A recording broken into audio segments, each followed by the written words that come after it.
Hi all, welcome to Vijayamala சக்கரவர்த்தி channel. இன்றைக்கு உண்டான லஞ்ச் மெனு என்ன அப்படின்றத நம்ம கிச்சனுக்குள்ளே போய் பார்க்கலாம். ஹாய் ஆல், ஸோ இன்றைக்கு உண்டான லஞ்ச் மெனு என்ன அப்படின்னு பார்த்தாக்கா, எங்கள் அப்பார்ட்மெண்ட்டில் பின்னாடி வந்து நிறைய பலாமரங்கள் இருக்குது. ஹெச்எம்டியோட கோட்டர்ஸ் அது. ஆக்சுவலாக அதில் வந்து நிறைய பலாப்பழம் இருக்கும். அவள் யாருக்குமே கொடுக்க மாட்டா, அவளும் சாப்பிட மாட்டா போல இருக்குன்னு நினைக்கிறேன்.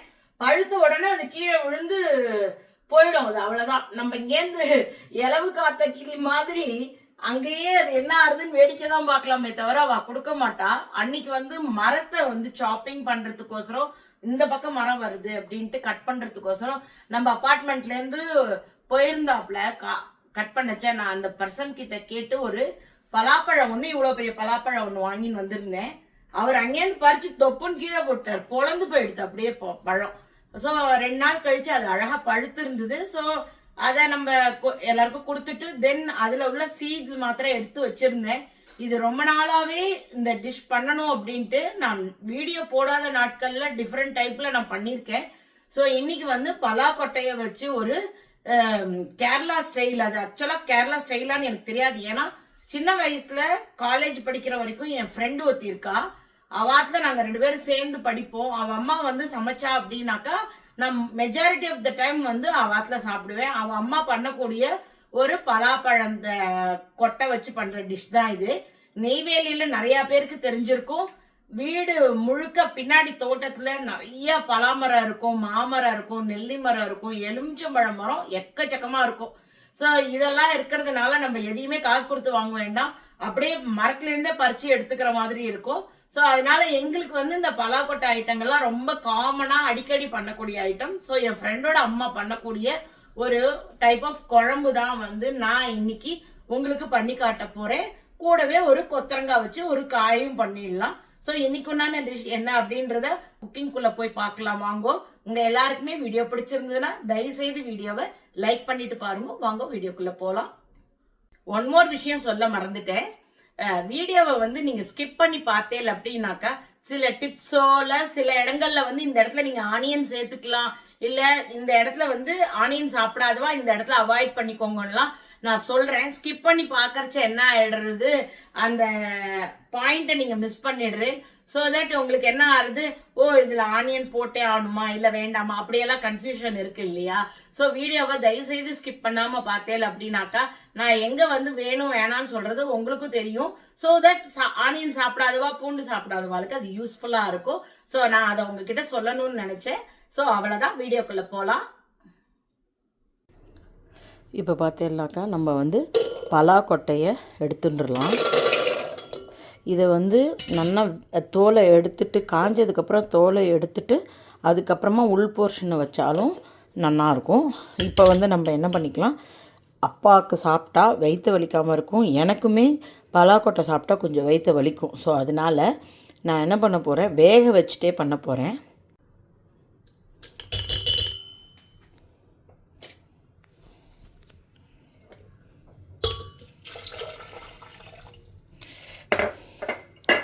பெரியவாளாக இருந்தான்னா தயவுசெய்து வேக வச்சுட்டு பண்ணுங்க, வயிற்ற வலிக்காமல் இருக்கும். சில பேருக்கு ஜெரிமானம் இது கொஞ்சம் ஸ்லோ டைஜஷன் தான். ஜெரிமானம் கொஞ்சம் பிரச்சனை இருக்கிறவா இந்த ஐட்டங்களெல்லாம் அவாய்ட் பண்ணுறதே பெட்டர். ஸோ இது வந்து ஒரு 2 சவுண்டு விட்டு எடுத்துக்கலாம் நம்ம. ஸோ தட் நம்ம குழம்புல போட்டோன்னா அது வந்து ரொம்ப ரொம்ப அப்படியே அந்த புளிப்பு உப்பு காரம்லாம் இழுத்துக்கும் நன்னா. ஸோ 2 சவுண்டு விட்டதுக்கப்புறமா பார்க்கலாம்.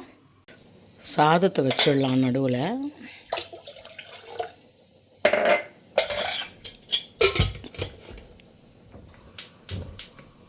ஸோ நான் இப்போ வந்து தேங்காய் நெய்யை வானலியில் குத்தின்ட்டுருக்கேன். இப்போ வந்து தேவையான சாமான்கள் பார்த்தா இஞ்சி, பச்சை மிளகா, கருவேப்பிலை, அதுக்கப்புறமா கடுகு, ஜீரகத்தை தாளிச்சிக்கிறதுக்கு எடுத்துக்கணும்.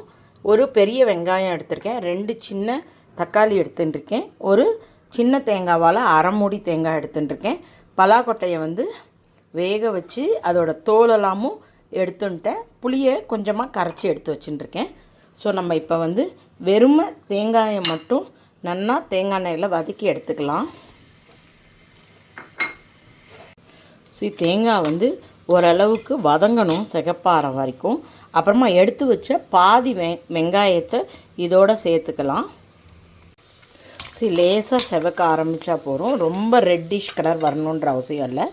கொஞ்சமாக வெங்காயம், எடுத்து வச்ச பச்சை மிளகாயில் ஒரு பச்சை மிளகாய் 2 எடுத்து வச்சுருக்கேன், ஒரு பச்சை மிளகாயை நம்ம வந்து இதோட போட்டுக்கலாம். கருவேப்பிலை,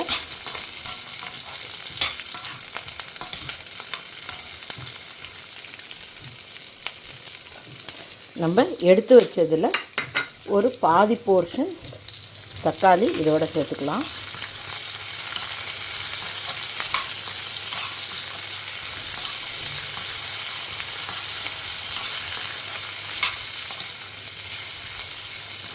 இது வதங்கினதுக்கப்புறமா இதை அரைச்சிக்கணும். பத்தல் அப்படின்னாக்கா நம்ம மிக்சியில் போட்டுருக்கோம். இதோட ஜெரிமானத்துக்கோசரம் ஒரு டீஸ்பூன் சோம்புமே போட்டு இதோட நல்லா விழுமோன அரைச்சி எடுத்துன்னு வந்துடலாம்.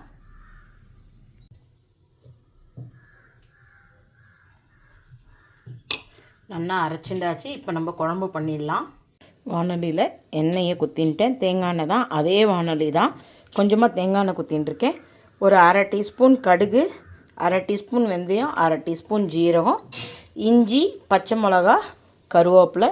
ஃபஸ்ட்டு இதை தாளிச்சிக்கலாம். எண்ணெய் கொஞ்சம் சுடட்டும்.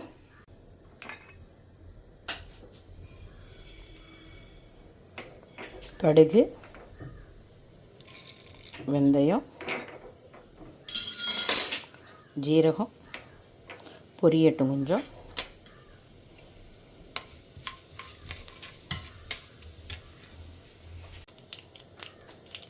பொரிய ஆரம்பிச்சிடுத்து. இப்போ நம்ம வந்து இஞ்சி, பச்சை மிளகா, கருவேப்பிலை, பூண்டு வேணும்னா ஆட் பண்ணிக்கலாம். இதோட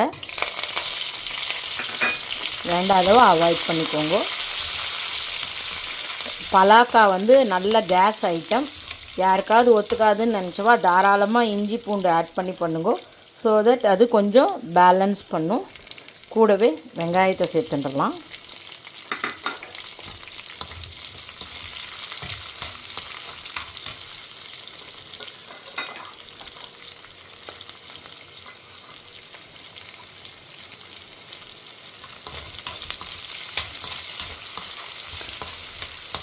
கொஞ்சம் வதங்கட்டும். வெங்காயம் வதங்கிருக்கு. தக்காளி ஆட் பண்ணிட்டாச்சு.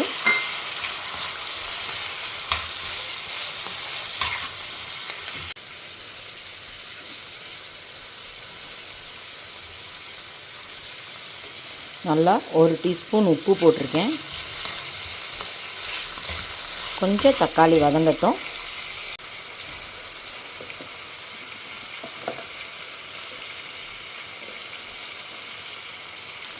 ஒரு டீஸ்பூன் காரப்பொடி,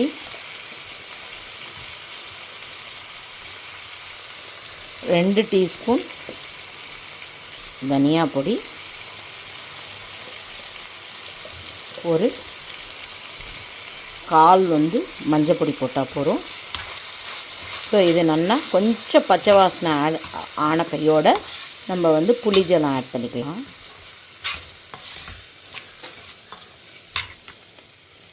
இப்போ பொடிகள்லாம் ஆட் பண்ணிட்டோம். இப்போ வந்து வேக வச்ச பலாக்கொட்டை, அதில் உள்ள மேல் தோலை நீக்கிட்டு தான் பண்ணணும். ஒரு கண்ணாடி மாதிரி ஒரு தோல் இருக்கும், அதை எடுத்துட்டு அதுக்கப்புறமா பண்ணணும். நான் வேக வைக்கிச்சு சேர்த்து வேக வச்சேன்.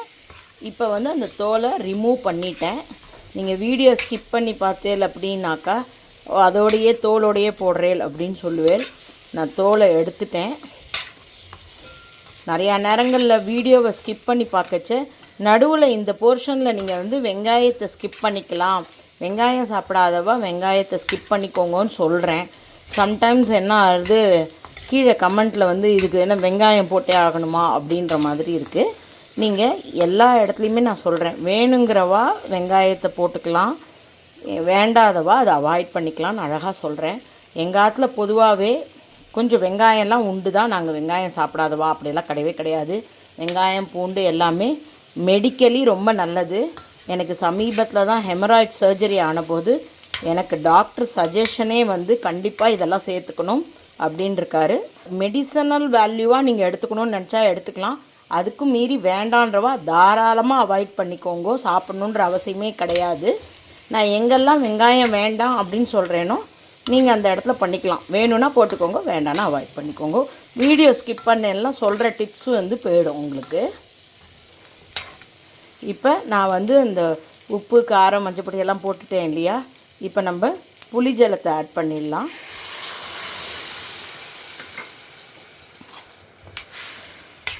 எல்லாமே ஆட் பண்ணியாச்சு. இப்போ நல்லா புளி ஜலம் கொதிச்சாக்கா எல்லாமே அந்த பலாக்கொட்டைக்குள்ளே அது இறங்கும். ஒரு ஃபியூ மினிட்ஸ் வெயிட் பண்ணலாம். பார்த்தீங்கன்னா இப்போ வந்து புளி ஜலம் நல்லாவே வத்திடுத்து. அப்படி வத்தினா தான் இந்த பலாக்கொட்டைக்குள்ளே வந்து உப்பு காரம் புளிப்பு எல்லாம் இறங்கும். ஆல்ரெடி நம்ம வேக வச்சது தான், ஸோ அதனால் ரொம்ப நேரம் இருக்கணுன்றது இல்லை. இப்போ அரைச்சி வச்ச விழுதை ஆட் பண்ணிக்கலாம். இப்போ நம்ம வந்து இந்த மிக்ஸி ஜாரில் இதுக்குண்டான ஜலத்தை குத்தி எடுத்துட்டோன்னா அப்போ நமக்கு கொஞ்சம் குழம்பு வந்து கிரேவி கிடைக்கும், இல்லைன்னா ரொம்ப கெட்டியாகிடும். ஸோ இப்போ வந்து மிக்ஸி ஜாரில் கொஞ்சம் ஜலத்தை கலந்து இதோடு சேர்த்துடலாம். ஸோ மிக்சியில் கொஞ்சம் ஜலத்தை சேர்த்தாச்சு. இப்போ நம்ம இதோட சேர்த்துட்டோம் அப்படின்னாக்கா நமக்கு குழம்பு கரெக்டான கன்சிஸ்டன்சி கிடச்சிரும். ஒரு தடவை உப்பு செக் பண்ணிக்கோங்க. உங்களுக்கு காரம் வேணும்னா கூட இன்னும் கொஞ்சம் இந்த ஸ்டேஜில் போட்டேன் அப்படின்னாக்கா காரம் கொதிக்கிறச்ச கரெக்டாக பச்சை வாசனை போய் வந்துடும். உப்பும் ஒரு தடவை செக் பண்ணிட்டேன் அப்படின்னாக்கா இது நல்லா கொதி வந்துடுத்து அப்படின்னா நமக்கு வந்து பலாக்கொட்டை கேரளா ஸ்டைல் குழம்பு ரெடி ஆகிடும். இப்போ நல்லா கொதி வர ஆரம்பிச்சுடுத்து பாருங்க. இதுக்கு மேலே இதை பண்ண வேண்டாம், ஏன்னா தேங்காய் அரைச்சி விட்ருக்கு, அப்புறம் உடஞ்சிடும் பயங்கரமாக. ஸோ அதனால் திரியாகிடும். இப்போ இதை நம்ம ஆஃப் பண்ணிவிட்டு நான் சர்விங் பவுலில் ட்ரான்ஸ்ஃபர் பண்ணிடுறேன். அதுக்கப்புறமா மேலே கொத்தமல்லி தழை போட்டுக்கலாம். நம்ம இப்போ சர்விங் பவுலில் போட்டாச்சு. இன்றைக்கி எங்கள் ஆத்தில் ராத்திரி இட்லி. ஸோ இட்லிக்கு இந்த காம்பினேஷன் குழம்பு ரியலி சூப்பர் டேஸ்ட்டாக இருக்கும். பலாக்கொட்டை குழம்பு எவ்வளவு கலர்ஃபுல்லாக இருக்குது இல்லையா. ஸோ அடுத்தாப்பில் நம்ம இப்போ கொத்தரங்காய் பண்ணிக்கலாம். கொத்தரங்காயை நான் வந்து மைக்ரோவேவ் பவுலில் போட்டுருக்கேன், கட் பண்ணி ஜலம் குத்தின்ட்டுருக்கேன், உப்பு போட்டிருக்கேன். இதை நல்லா மிக்ஸ் பண்ணிவிட்டு ஒரு 5 நிமிஷம் மைக்ரோவேவில் வச்சு எடுத்தோன்னாக்கா கரெக்டான பதத்தில் இது வந்து குக் ஆகிடும். அதுக்கப்புறமா நம்ம ஸ்ட்ரைட்டாக எடுத்து காய் பண்ண வேண்டிதான். கொத்தரங்காய் வந்து மைக்ரோவேவில் வெந்துட்டுருக்கு. இப்போ நான் வந்து நல்லா ஒரு 1/4 கப்பு வந்து கடலை மாவு எடுத்துட்டுருக்கேன். ஒரு 1/2 டீஸ்பூன் காரப்பொடி, அதுக்கப்புறமா மஞ்சப்பொடி, உப்பு எடுத்துட்டுருக்கேன், கொஞ்சமாக பெருங்காயம். இதை வந்து தண்ணி குத்தி கொஞ்சம் இதை கட்டி இல்லாமல் கரைச்சிக்கலாம். கடுகு, உளுத்தம்பருப்பு, கடலைப்பருப்பு, பேசிக் தாளிப்புகள், கொஞ்சமாக பெருங்காயம், வாசனைக்கு கருவேப்பிலை, தாளிப்புகள்லாம் நல்லா பொரிஞ்செடுத்து பருப்பு செவந்தெடுத்து கரைச்சி வச்ச கடல மாவை இதில் போட்டு நல்லா உப்பு எல்லாமே போட்டாச்சு. இதை நம்ம சுருளில் வதக்கலாம். அப்போ அது நல்லா உதிராக தண்ணியெல்லாம் வற்றி வரும். அது வரைக்கும் இதை இப்போ நம்ம நல்லா வதக்கணும். பார்த்தெல்லாம் இப்போ நன்னாவே அந்த கடலை மாவு வந்து தண்ணியெல்லாம் வற்றி நன்னா ஒரு மாதிரி உதிராக வர ஆரம்பிச்சிருக்கு. இப்போ பார்த்தேன் அப்படின்னாக்கா மைக்ரோவேவில் நான் வந்து கொத்தரங்காயும் நல்லா வேக போட்டு உப்பு போட்டு வேக போட்டு எடுத்துட்டேன். மாவுலேயுமே கொஞ்சம் கடலை மாவுலேயும் உப்பு போட்டிருந்தேன். இப்போ அந்த தண்ணியெல்லாம் வடிகட்டினதுனால நமக்கு உப்பு கரெக்டான கன்சிஸ்டன்சி வந்துடும். இது வந்து ஒரு இன்ஸ்டன்ட் பர்பூஸ்லி யாராவது வந்தாக்கா இது ஈஸியாக பண்ணி கொடுத்துடலாம். பருப்பை ஊற போடணும் அதெல்லாம் கிடையாது, நிமிஷமாக ஆகிடும். ஆல்மோஸ்ட் பர்பூஸ்லியோட டேஸ்ட் எப்படி இருக்குமோ அப்படியே தான் இருக்கும். எங்கள் ஆத்துக்கார் மாதிரி ஆள்லாம் இருந்தால் கண்டுபிடிக்கவே மாட்டான். ஓ பர்பூஸ்லியான்ருவா, அவளுக்கு அவ்வளோலாம் கண்டுபிடிக்க தெரியாது. ஸோ இப்போ இதை நல்லா கலரி விட்டுட்டு எல்லாம் ஒன்றா ஒத்தாப்பில் வரட்டும்.